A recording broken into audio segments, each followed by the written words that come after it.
Tangent scale models follow tradition and made a surprise arrival of a quadhopper in the 3350 variant, despite making a similar Bethlehem Steel Corp quadhopper for Western railroads like Union Pacific.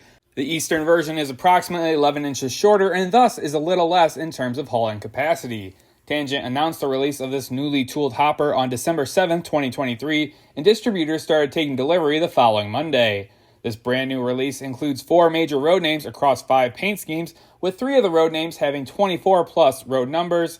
This run includes 80 unique numbers, not including undecorated models, to really help build the fleet out as well.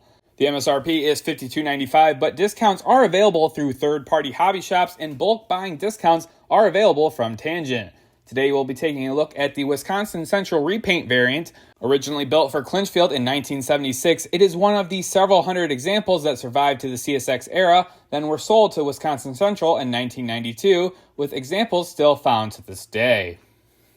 Like any other Tangent car we've seen, the ends of the car are littered with fine-scale detailing, and this car is no exception. Starting off the top of the A end of the car, one of the only molded-on details is the rivet details across the top of the car. Rivet details can also be seen on the inner sloping portion of the interior of the end cage.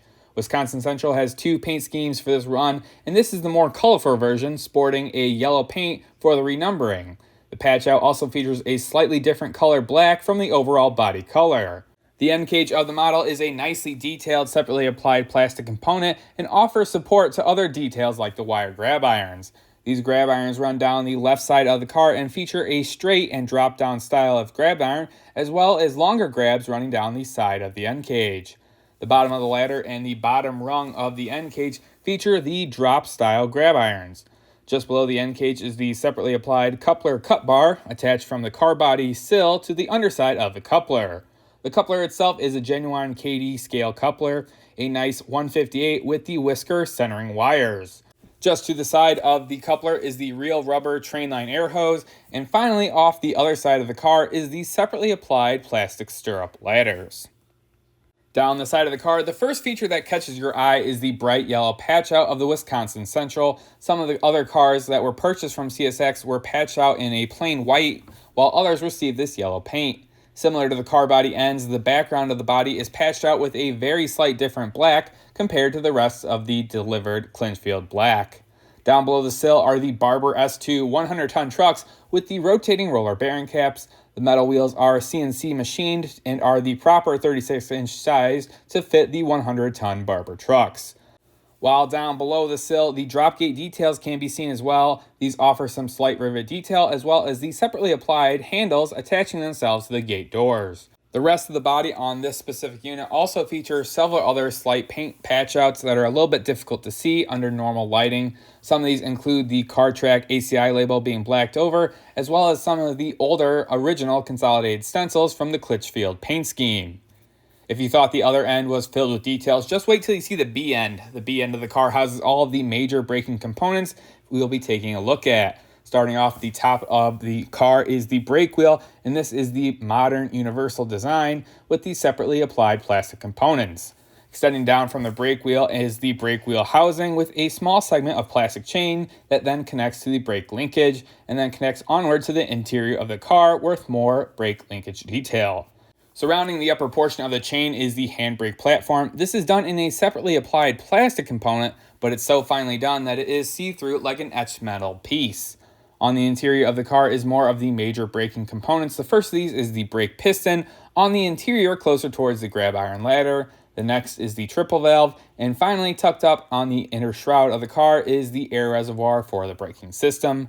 Between all these components is the air plumbing that is made from wire and looks very much to scale. The plumbing is painted to match the rest of its surroundings and is a little bit difficult to see. Another small detail to check out that shows how far Tangent has gone is the retaining rod. The retaining rod handle extends from the triple valve to either end of the end cage is made of an even smaller wire from the air plumbing. This run of cars comes with 2 different styles of coal loads depending on the era of the car builder. The one as delivered should arrive with the tipple style coal load, and the renumbered cars, like our example, comes with the flood style coal load. Of course, if you're modeling a different era and want the other version, additional coal loads are available for purchase from Tangent. The load can be removed by gently prying it from the car with nothing more than a friction hold. The load does have some cutouts to fit flush against the internal bracing members. The model does feature 3 sets of internal bracing supporting the sides of the car and providing some great details when the cars are unloaded. The car interior is going to have some minor rivet details, most notably at the corner braces on the top of the car, as well as where the internal bracing meets the internal shroud, and on the lower drop gates, all have little bits of rivet details that can be seen. It really helps elevate the internal look of this model when running down the tracks unloaded. The bottom of the car is also nicely detailed despite being a little bit hard to see, and most of the details we've already covered before. This just gives us a better chance to take a look at some of these details like the Barber S2 trucks. These do have the internal brake brackets. Notably, you can also see the rotating roller bearing caps attached to the 36-inch wheels as well, kind of showing off some of the gate handle detail work as well as the actual gates and the structural members that attach to the insides of each gate as well. Now, with typical Tangent going above and beyond, there are going to be quite a few differences between the models offered in this run. Now, the majority of these differences are extremely small and can really only be seen under magnification. The first of these is going to be the differences between your handbrakes. The different styles are going to have different handbrakes depending on the railroad. And the Wisconsin Central examples, the model shown above, had the Universal 7400 handbrake, while the original Clinchfield car is going to have the Equipo 3750. Smaller details also include the support bracing on the top of the car body. The Wisconsin Central cars are going to have the riveted details, while the original Clinchfield car is going to have a top cord style. Up on the car body, there's going to be some slight variations too, including variations in the support beams on the outer side of the car, as well as smaller structural details that really only can be seen with a magnifying glass. I had a hard time finding them when I was even looking for them. As far as making slight variations in the roping loop as well, these corner braces are going to have 4 different variances depending on when they were built from Bethlehem. The model does come in at a hair over 6 3/4 inches long, so the recommended weight would be 4.38 ounces. The actual weight of the car was 4.51 ounces or 128 grams. This is a difference of 0.13 ounces to the heavier side. The weight of the model was recorded without the use of the coal load installed. This does make a very slight adjustment to 4.76 ounces with the coal load installed.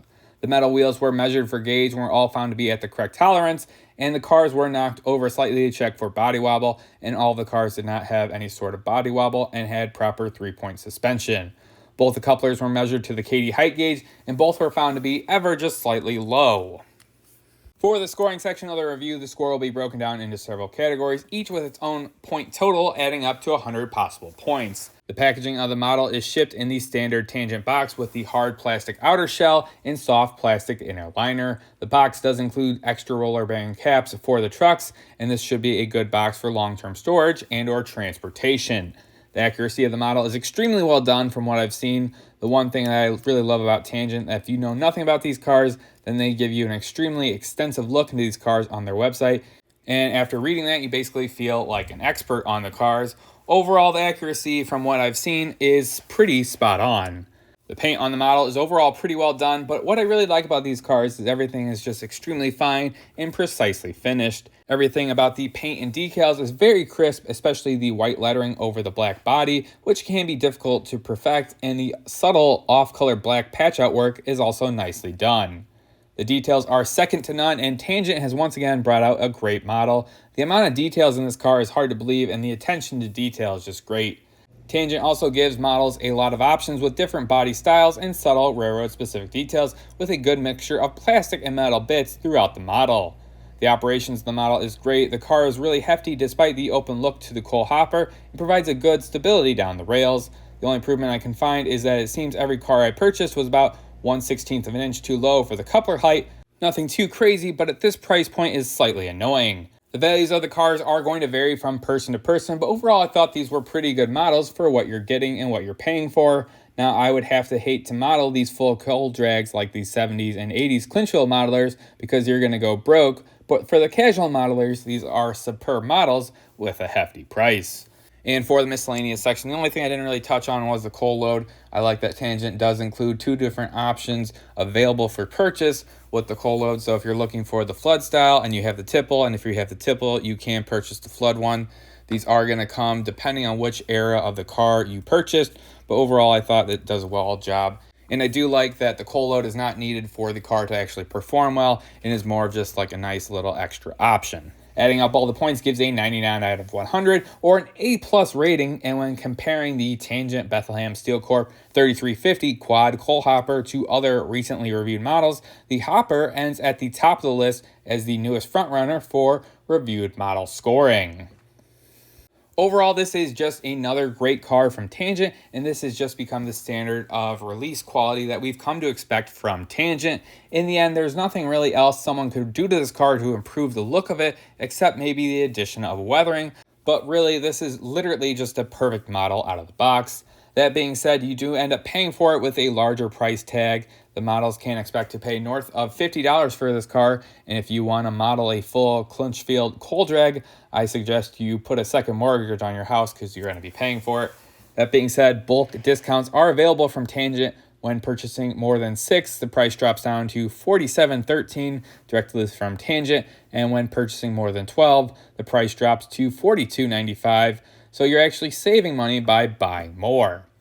That's all I got for you guys this time. Let me know what you guys think about the car. One of the things I love about Tangent is the surprise releases that just seem to pop out of nowhere and are really devastating to the wallet. But let me know what you guys think about this, if you're going to pick it up or some of these, and let me know if you're going to let this one go. But that's all I got for you guys this time. Comment, rate, subscribe, and we'll leave you with a run-by shot. Thanks for watching.